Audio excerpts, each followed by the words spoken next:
Bonjour Eric. Bonjour. Rabé Sandratana. C'est pas facile à dire en fait. C'est pas dur. Il faut juste comprendre que tu peux décomposer le nom en mettant Rabé. Souvent, quand j'explique mon nom, je dis Rabé, Sandra comme le prénom, Tana. Et quand tu le dis comme ça, eh ben les gens, c'est tout de suite plus facile et il n'y a plus de problème en fait. Et du coup, tout le monde a résumé en Rabé. Et tout le monde a résumé. Enfin, en Rabé, ouais, alors c'est un peu l'héritage que mon père, il a joué un peu au foot comme ça au plaisir. Et on l'appelait Rabé parce que, évidemment, le nom était trop long. Donc, Rabé, c'était plus facile. T'es né en 72, plus de 50 ans. Donc maintenant, ça y est, tu fais partie des seniors. Mais Pourquoi tu me poses cette question? La question part mal, déjà. Non, mais non, parce qu'en fait, on parle du foot. Senior, c'est beaucoup plus tôt que 50 ans. Ouais. T'as démarré à quel âge, le foot? Réellement, à 6 ans, j'ai signé. Alors, je crois que c'était à l'époque... je ne vais pas te dire de bêtises, mais on pouvait pas signer avant 7 ans, je crois. Donc, il me semble. Hein, donc, j'ai signé à 7 ans, mais j'ai commencé avant. Et puis, je jouais comme tous les mecs qui jouent au foot. Tu joues dans la rue d'abord et après sur un terrain, quoi. Alors, c'est dans quelle rue? C'était à Franconville. J'habitais au 13 rue du Pavé de Chauvry. Il y a une plaque ici? Non, je suis pas encore mort, mais non. Non, mais j'ai habité là 10 ans, 13 ans, 12 ans. Non, 10 ans. Et donc, voilà, une bonne partie de ma vie, quand même. Si on prend ce parcours de footballeur, on va quand même revenir un peu là-dessus avant de parler de l'actualité du PSG, parce que tu es aussi venu parce que tu es une figure du PSG à un moment donné, on va dire. Tu commences, donc tu as 6-7 ans. Comment on vient, comme ça, à Nancy, de Franconville? Alors, en fait, c'est très simple. Alors d'abord, j'ai commencé pour la mémoire, j'ai commencé donc à Franconville. Après, je suis parti à Saint-Ouen-l'Aumône. J'ai fait 1 an, je ne veux pas dire de bêtises, à Saint-Ouen-l'Aumône. Et après, mon père est muté à Nancy. Donc là, avant cette période de départ à Nancy, je commence déjà les sélections de Val d'Oise et de Paris. Je commence vraiment et puis c'est là où je rencontre les Alain Goma, les mecs avec qui j'ai joué après. C'était drôle parce que soit tu les rencontres là, donc d'abord en sélection, après je pars à Nancy, mon père est muté parce que son boulot l'amène là-bas et tout ça, et puis après certains mecs que j'ai vus dans cette sélection là, je les retrouve en équipe de France de jeunes et tout ça. Donc c'est drôle en fait. Ça a été un point de départ en fait. Alors Nancy, Aimé Jacquet. Aimé Jacquet, ouais, alors oui, première expérience professionnelle, ouais. C'est Aimé Jacquet qui me lance. Ça se passe comment quand on tombe sur une première expérience comme ça? On a les pétoches, on se dit de toute façon je suis fait pour ça. Écoute, j'ai grandi avec dans la tête. Je me suis jamais posé la question de savoir si je serais professionnel ou pas. D'accord. Je le savais. Alors c'est pas prétentieux, je vous le dis. Tu sais, c'était pas une question de prétention, mais c'est une question d'état d'esprit. Et en fait, je l'ai pas fait exprès, c'est comme ça. Moi, je suis conçu comme ça. Je suis ultra positif et dans ma tête, je savais inconsciemment que je serais professionnel. Mais je me le suis jamais dit. C'est-à-dire que je me suis enlevé toute cette pression d'obligation de résultats et d'atteinte d'objectifs et voilà. Et en fait, j'ai fait que je me suis fait plaisir, quoi, en fait. Tout le temps, plaisir jusqu'à 17 ans où là, donc je rencontre... J'allais avoir 18 ans et Aimé Jacquet arrive dans le club et un matin je sais plus, c'est la semaine du 8 septembre parce que j'ai commencé le 8 septembre, donc ça devait être début septembre 90. Aimé Jacquet demande à Alain Perrin, qui est entraîneur du centre de formation de Nancy, dans lequel je venais d'arriver, parce que tout avant j'avais fait sport-études, et en fait demande à Alain Perrin que je m'entraîne avec les pros. Donc Alain Perrin me chope dans son bureau le lundi matin. Il me dit, écoute, tu vas t'entraîner avec les pros toute la semaine, machin, et Aimé Jacquet te demande, voilà. Alors, on était deux, il y avait Michel Angel, qui était un mec un petit peu plus vieux que moi, mais qui faisait pareil, la même chose que moi. Aimé Jacquet avait demandé à ce qu'on vienne tous les deux, donc on était venus, j'ai fait le lundi entraînement. Je sais plus s'il y avait eu 2 entraînements ou pas, mais j'ai fait lundi entraînement, mardi, mercredi. Le jeudi, j'arrive à l'entraînement, on fait échauffement. Et donc ça, c'est les 4 premiers entraînements que je fais. Jeudi matin, entraînement. Et là, juste après l'échauffement, Aimé Jacquet vient vers moi, il me donne un dossard et me dit « Alors samedi, tu prendras lui au marquage Tu joueras, donc je jouais milieu de terrain à l'époque, et tu joueras, voilà, tu le prendras au marquage, machin, il commence à m'expliquer un peu ce qu'il veut. Et donc c'est comme ça que j'apprends que je vais jouer le samedi, alors que j'ai fait même pas une semaine d'entraînement avec eux, j'ai fait 4 entraînements avec les pros, et je me retrouve comme ça. Alors c'est magique, en même temps, évidemment, t'as une pression énorme. Les grands qui te regardent bizarrement. Ouais, c'est ça. C'est surtout que tu arrives, moi je vais avoir 18 ans, t'as des mecs qui ont plus de 30 ans, ouais, faut faire ton trou, faut te faire accepter, faut Plus, pas... les cheveux longs déjà à l'époque. J'avais les cheveux longs, c'était 90, ouais, j'avais les cheveux longs déjà, ouais. Ouais, en plus, ouais. Ça dégaine, quoi. Ouais, bon, écoute, c'est le personnage, mais ouais, non, mais franchement, on se rend pas compte de peut-être la difficulté de tout ça. Sans parler, tu vois, tu parlais d'humain, sans parler de football, juste cette situation-là, où tu te retrouves avec des adultes. Alors, la chance que j'ai, c'est que dans un domaine où t'es doué et que t'es un peu un surdoué et que du coup, tu as quand même des aptitudes qui vont faire que ça sera peut-être facilité si t'es bon, parce qu'il faut que tu sois bon en plus, parce que si t'es pas bon, ah oui, là, ça va pas le faire. Les mecs déjà ils vont te dégager vite fait, c'est un monde un peu impitoyable et du coup donc il faut que tu sois bon, faut que t'aies pas de pression, faut que éventuellement le résultat de l'équipe soit bon aussi et que l'entraîneur ait aimé ta prestation. Donc il y a plein de trucs qui font que il y a plein de paramètres qui font que tu as intérêt à être au rendez-vous. Oui. Et ça s'est pas trop mal passé pour moi. On a perdu 4-1 pour l'historique. Mais t'as marqué ? Ouais, j'ai marqué contre mon camp. Donc, non, mais imagine, premier match en pro, tu joues ton match en pro. Alors bon, c'était anecdotique puisqu'on perdait 3-1 et c'était le 4e. Donc quelque part. Mais à 20 secondes de la fin, je marque un but, un super but d'ailleurs, un but tête plongeante.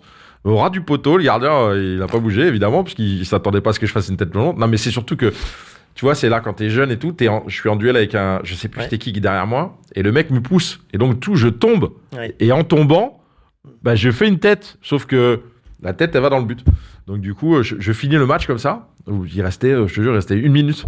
Et je suis match comme ça, je suis en pleine dep. Je me dis, voilà, c'est fini, c'est bon. Allez, c'est mort. Je rentre à la maison. Machin. Et puis là, il y a Jean-Michel Moutier qui vient, qui était à Nancy, qui était directeur sportif à Nancy, et qui vient, il me félicite, il me dit, ah, c'est bon, ok. Puis on rentre au vestiaire, et puis en fait, je finis la saison avec eux, et je suis plutôt pas mal titulaire, voire quasiment tout le temps, sauf quand je suis blessé, quoi. Une belle période, Nancy. C'était une belle période, ouais. J'ai fait 7 ans en professionnel. Et 11 ans avec les équipes de jeunes, si je compte les équipes de jeunes. T'as pas fini meilleur buteur ? J'ai fini meilleur buteur une année. J'ai fait, avant de partir au Paris Saint-Germain, j'ai fait 3 saisons avec Laszlo Bologna. C'est un peu lui qui m'a transformé, j'ai envie de dire. J'avais les qualités, mais il m'a donné les moyens d'utiliser mes qualités dans les meilleures conditions, on va dire. Donc j'étais milieu de terrain, j'étais très à droite devant le but. Je marquais plein de buts quand j'étais jeune, je marquais toujours des buts. Quand j'étais défenseur, de la tête sur les corners, dans le jeu, peu importe, mais je marquais des buts tout le temps. Et lui, il avait remarqué ça évidemment, et il voulait m'utiliser comme milieu de terrain, mais milieu de terrain qui était tout le temps devant le but quand il y avait un centre et qui était capable de je vais te prendre un exemple, c'est un peu ce que tu vois avec Hakimi aujourd'hui, dans la participation d'Hakimi. C'est-à-dire que dès qu'il y a quelque chose dans la surface, lui, il est devant le but. Et en fait, c'était un peu ce que je devais faire. Dès qu'on jouait, hop, on avait une action, et moi, je devais arriver devant le but et être devant le but pour reprendre le ballon parce que j'étais capable de la mettre au fond. Et en fait, c'est ce qui a fait que sur 3 saisons à Nancy, avec Laszlo Bologna, donc une des saisons où je mets 16 buts et je finis meilleur buteur du club, et je mets 31 buts en 3 saisons. Juste avant le PSG. Donc, et après le PSG, Jean-Michel Moutier m'a appelé pour que je vienne, et voilà. C'est comme ça que ça s'est fait, et voilà. Si aujourd'hui je fais une recherche sur Internet, je mets ton nom, je tombe sur le capitaine discret. Ouais. Ça a été un surnom, c'est une étiquette qu'on te colle, c'est ce qu'il en reste. Comment tu vois ta période PSG avec ce mot capitaine discret ? Bon, moi déjà, il me dérange pas ce mot. Discret, ça veut pas dire effacé, ou ça veut pas dire tu fais pas ton boulot, ou je pense que discret, c'est qui reste à sa place et et ça me correspond tout à fait en fait. J'ai pas besoin de sortir de quoi que ce soit ou de me mettre en avant, ou non, ça me correspond. On a souvent utilisé les termes sur des articles de journaux, ou que ce soit à Nancy ou peut-être après et tout, la force tranquille.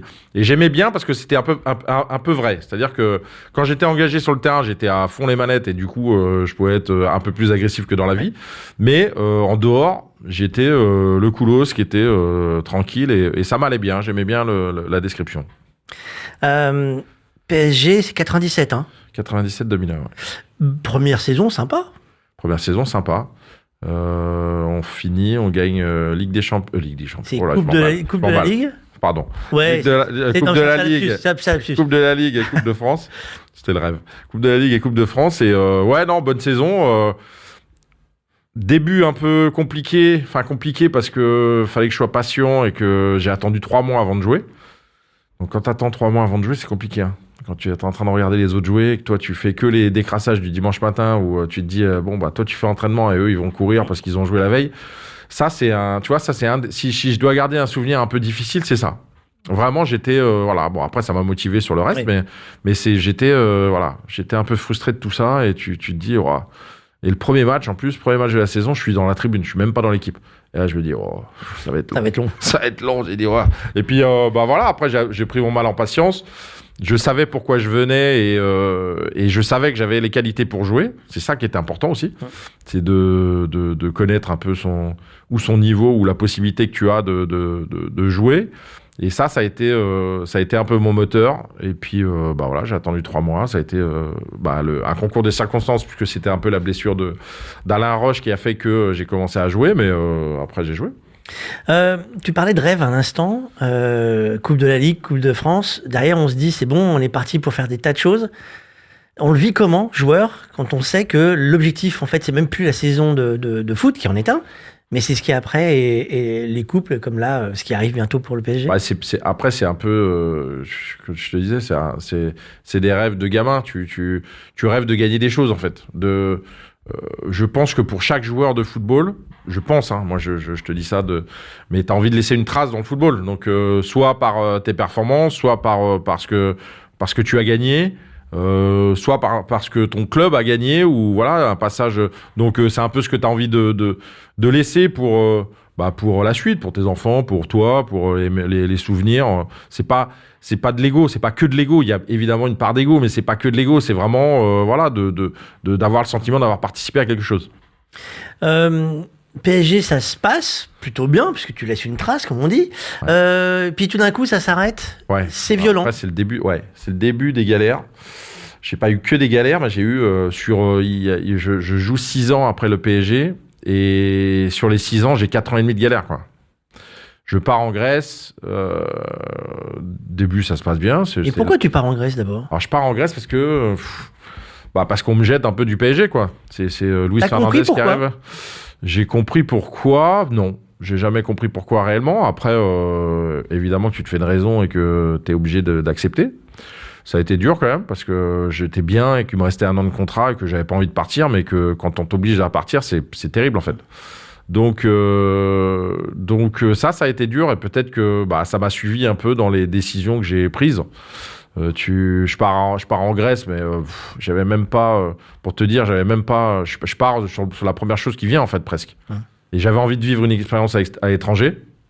Je m'étais dit ouais, la Grèce pourquoi pas et tout ça, mais j'ai même pas calculé, je savais même pas où je mettais les pieds. C'est la colère, c'est la déception, c'est quoi qui pousse une décision comme ça, on se dit allez c'est bon, je me casse.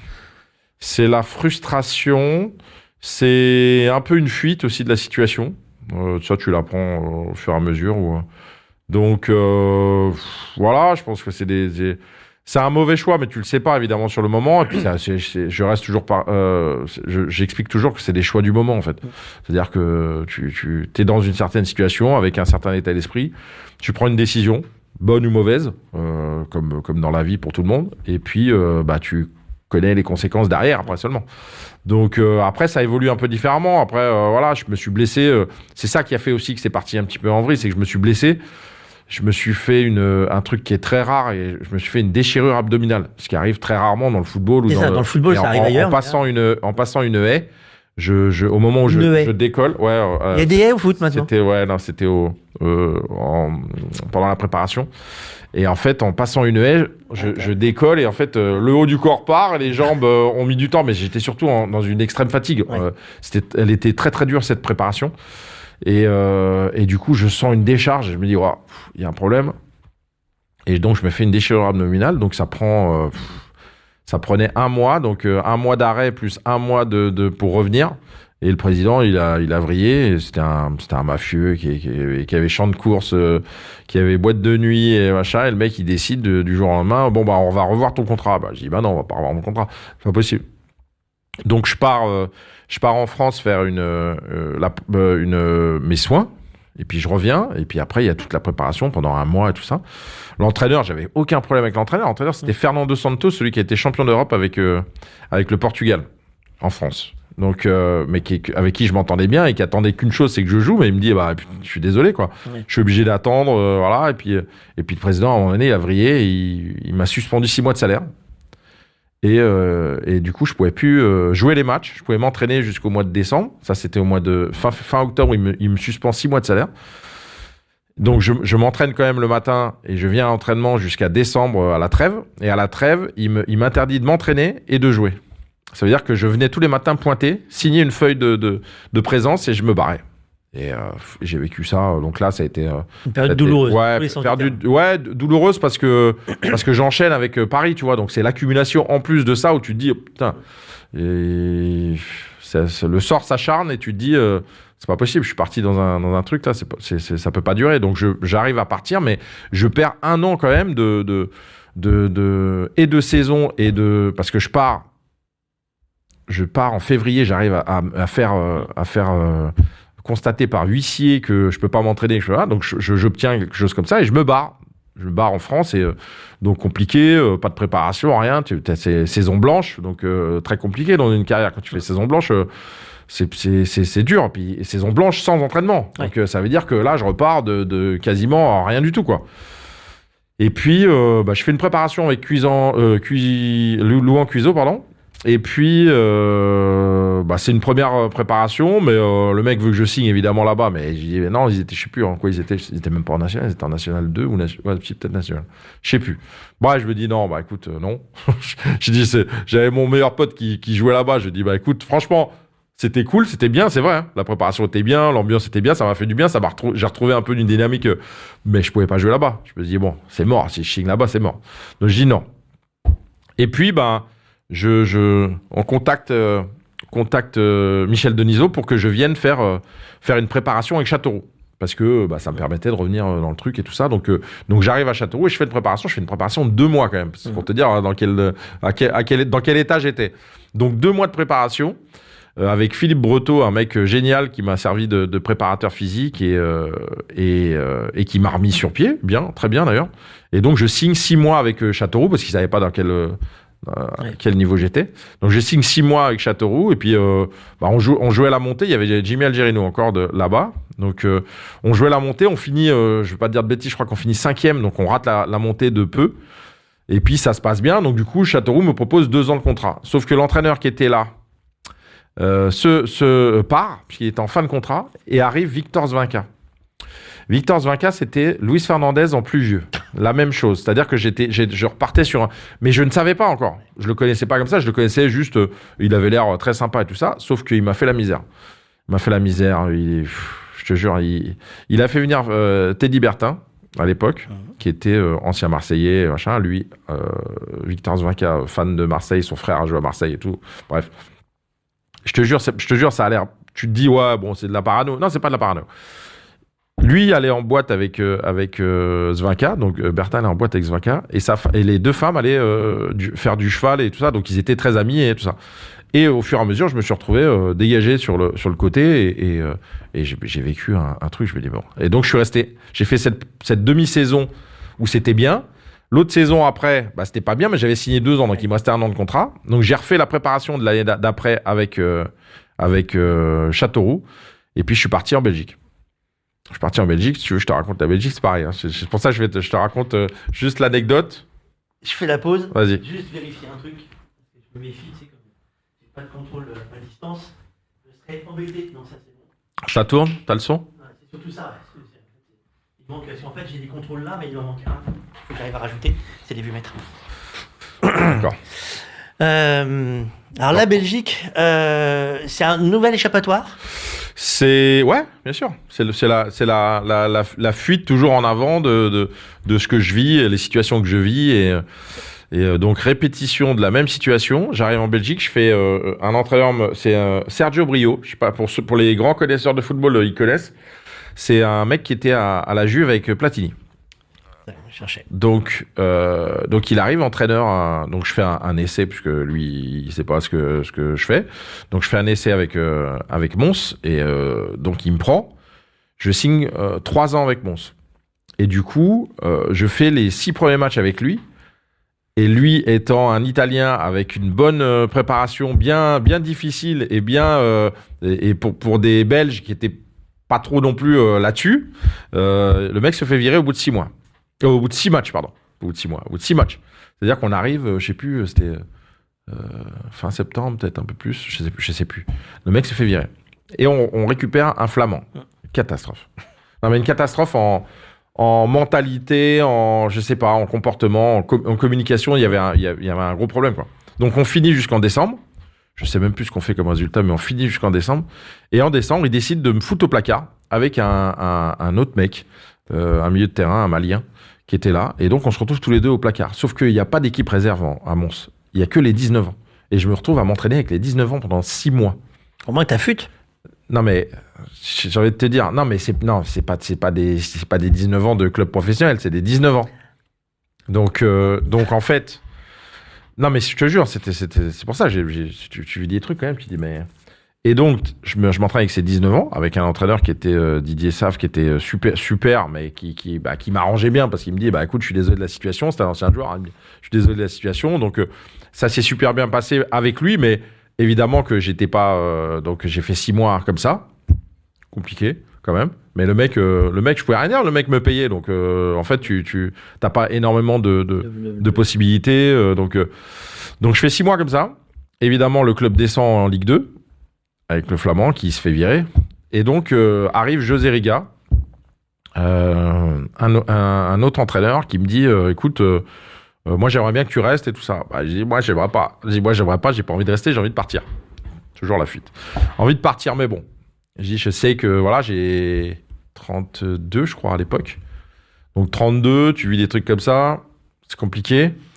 Mais bon, écoute, le mec, je lui dis, écoute, j'ai besoin de faire une préparation, puisque évidemment, je suis pas en état parce que je suis resté.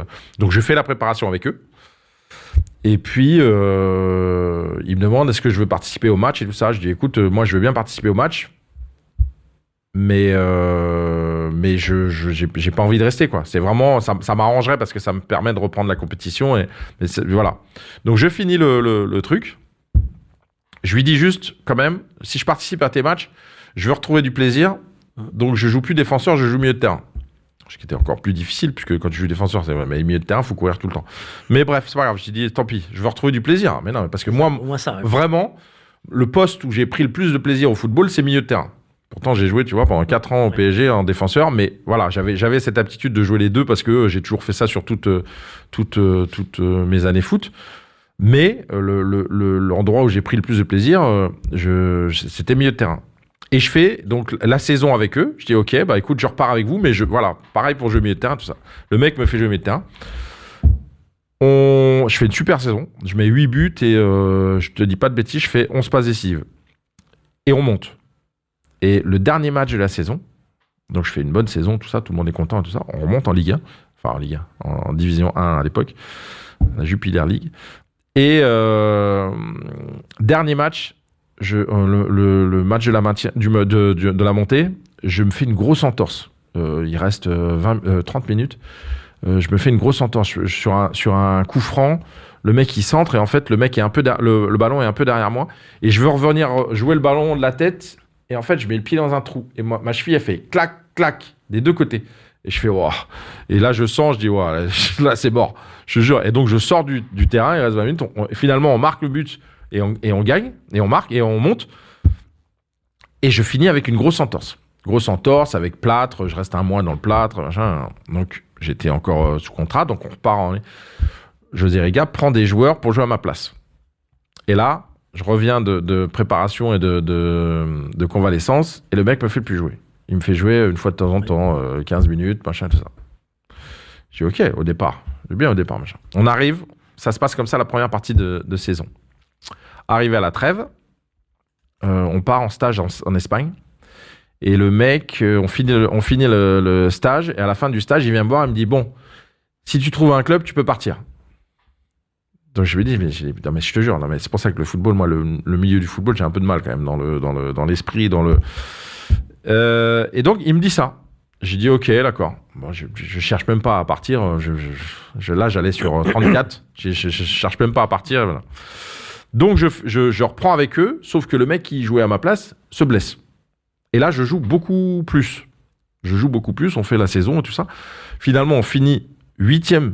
Le meilleur classement qui était jamais arrivé au club. On finit 8e. On finit sur une victoire. On bat Anderlecht, qui jouait à la Coupe d'Europe à l'époque. On bat Anderlecht 3-1, je crois. Donc à Mons. Donc je finis sur ce match et je suis en fin de contrat. Donc j'attends de voir l'entraîneur à la fin à la fin de la saison, et voilà, lui très content, machin, et le mec me dit bah écoute, non, je compte sur des jeunes, c'est genre va ailleurs quoi. Merci, au revoir. Et donc voilà, et je finis ma carrière là-dessus. Donc avec l'entassement de toutes ces expériences de merde, parce que j'ai pas d'autres mots. Et du coup, voilà. Donc je me dis, je suis resté sur un truc super négatif, alors que j'ai quand même vécu de belles années avant ça. Et je me dis, bon, écoute. Comment on se reconstruit ? Bah déjà, t'as plus envie d'entendre parler de football, ou t'as envie surtout de... Je sais pas si c'est ça, mais c'est surtout de retrouver du plaisir. Donc je descends à Bordeaux, où il y avait mes deux meilleurs potes. Et là, je me dis, bon, je vais jouer. Et je descends et je vais jouer avec mon meilleur pote qui était c'était à Saint-Émilion. Il était à Saint-Émilion. J'aimais la région, et en plus, je me dis, bon, écoute. Donc je vais à Bordeaux pour jouer à Saint-Émilion dans un club amateur. Voilà, juste pour le fun et machin. Je fais ça, on fait 2 ans. Et puis, je jouais dans une équipe qui jouait bien. Il y avait 4 anciens pros, dont moi, et une par ligne. Un joueur par ligne. Donc il y avait mon pote, et il y avait 2 autres joueurs, donc on avait quand même une ossature plutôt intéressante, et d'autres joueurs bons autour. Et en fait finalement on est monté on était en DH, non on était en DH, et je crois que je sais plus comment c'est, et on est monté en DSR. Non, la DSR, c'est juste on était en DHR et on est monté en DSR. DSR, ça n'existe pas partout, mais surtout à Bordeaux. Donc, on était monté en DSR. Et donc, du coup, j'ai fait 2 ans comme ça, en jouant avec eux et tout ça. Et je jouais attaquant. Je jouais attaquant parce que je marquais des buts, et que voilà. Donc, je jouais attaquant. Je voulais que du plaisir. Donc, mon plaisir, c'était d'avoir ça. Donc, je jouais plus. Me demandez pas de jouer milieu de terrain ou quoi que ce soit. Je joue attaquant. Je dis, moi, je joue avec toi si tu veux, mais je joue attaquant. Et donc, j'ai joué attaquant. Et donc, on se démerdait pour... voilà, donc j'ai marqué des buts. J'ai mis longtemps avant de marquer des buts parce qu'il fallait aussi avoir la condition et tout ça. Mais c'est pas grave, je participais au jeu et tout ça. Et d'ailleurs, le premier match où je marque des buts, c'est je fais un hat-trick. Oh. Je fais un but du gauche, un but du droit, un but de la tête. Je pouvais pas mieux. Et non, mais c'était drôle, tu vois. C'était l'anecdote. J'ai attendu, je sais pas, peut-être 2 mois ou 3 mois avant de marquer. Et dans ce match-là, c'était drôle. J'ai marqué. Mais c'était bien, tu vois. C'était une bonne expérience. Et ça m'a redonné un peu une meilleure image du foot, où je me dis bon voilà, c'est cool, au moins j'ai pris du plaisir là, mais évidemment que c'est pas ce que tu vis avant quoi. La reconversion, quand on sort du foot et qu'on arrête de jouer parce que où on joue avec les potes, les anciens des différents clubs, on fait quoi? Bah on fait j'avais commencé à passer mes diplômes tout de suite en même temps que j'ai arrêté, donc je faisais les allers-retours avec Nancy pour aller passer les sessions d'entraînement là, pour être entraîneur. Et donc je revenais, et donc j'entraînais les jeunes à Saint-Émilion. J'entraînais les 15 ans. Et donc je faisais les allers-retours plus les matchs que je faisais le week-end et tout ça. Donc c'était ça en fait, j'étais parti là-dessus. Évidemment qu'après il faut que tu rentres des sous et tout ça. Donc j'ai pas trouvé de vrai boulot à Bordeaux, même si j'étais bien et tout ça, mais j'ai pas trouvé de boulot. Donc je suis remonté à Nancy. Et c'est là que j'ai commencé un petit peu la radio. J'ai mon pote qui bossait, Laurent Piloni, qui bosse à la radio, qui est animateur à la radio alors ça s'appelait France Bleu Sud-Lorraine. Maintenant, ça s'appelle Ici Sud-Lorraine, je pense. Je sais plus comment ça s'appelle, mais c'est le nouveau nom. Et donc, il bosse là-bas. Il m'a dit, ouais, pourquoi tu viens pas dans l'émission pour parler du club de Nancy? C'est le lundi et éventuellement, tu feras consultant pour les matchs de Nancy. Donc, en fait, c'est comme ça que j'ai commencé à arriver dans la radio. Et puis, voilà, tu vois, comme j'aime bien parler, que je parle pas trop mal, je dis, en fait, ça s'est bien passé. Non, mais c'est vrai, c'est comme ça que j'ai commencé sans avoir de formation ou sans. Et j'ai toujours gardé une ligne conductrice, c'est-à-dire que moi, je suis comme ça à l'origine, je dis ce que je pense. Et évidemment que je prends des pincettes de temps en temps et je sais que j'ai été joueur, donc je suis pas là pour tailler les joueurs ou quoi que ce soit, c'est pas ça. Je dis juste qu'il y a des choses que tu dois dire et des choses que tu dois pas dire, ou des choses que tu ne parles pas sur les joueurs, sur le mec, parce que moi les mecs je les connais pas, donc je juge pas l'homme en sur dehors. Le geste, voilà. Mais par contre sur le terrain, voilà, je donne ce que je vois sur le terrain, ce qui s'est passé, mon apport réel technique ou dans la lecture tactique, même dans l'état d'esprit. Ce qui est intéressant, c'est ça, je pense que quand tu as un ancien joueur, c'est qu'il te raconte qu'est-ce qui se passe dans la tête du mec sur ce moment-là, pourquoi il a fait ça, pourquoi il a raté, pourquoi il n'a pas vu l'autre opportunité. Voilà. Le boulot de consultant, c'est ça. C'est vraiment d'expliquer, de donner, de mettre la lumière sur quelque chose que les gens ne connaissent pas forcément, ou même si c'est des joueurs amateurs, quand tu joues en Ligue des Champions ou quand tu joues en championnat ou en Ligue 1, la pression, la vitesse, le niveau fait que tu peux avoir l'impression de connaître le football, mais tu connais pas forcément par rapport à tous ces paramètres-là. Donc ça, c'est bien d'avoir ce côté-là. Et moi, ça me plaisait. Et en fait, je me suis retrouvé dans ce métier d'apporter un peu. Ça me remettait dedans sans être dedans. C'est souvent ce que je dis. C'est-à-dire que je revenais dans le football, mais sans être dans le football. Et ça me va très bien parce que j'en parlais. Mais voilà, c'est comme une thérapie. Tu parles de football, mais voilà. Non, mais c'est vrai, c'était peut-être une forme de thérapie pour moi. Donc là, maintenant, c'est Ici Paris. Maintenant, c'est Ici Paris. C'est plein de trucs. C'est l'équipe aussi, la chaîne L'équipe où je... Il y a l'image en plus, hein. Ouais, il y a l'image. Faut se tenir droit. Ouais. Alors moi, non, mais c'est vrai. Franchement, moi, j'aime bien la radio parce que c'est nature. Je trouve que l'image.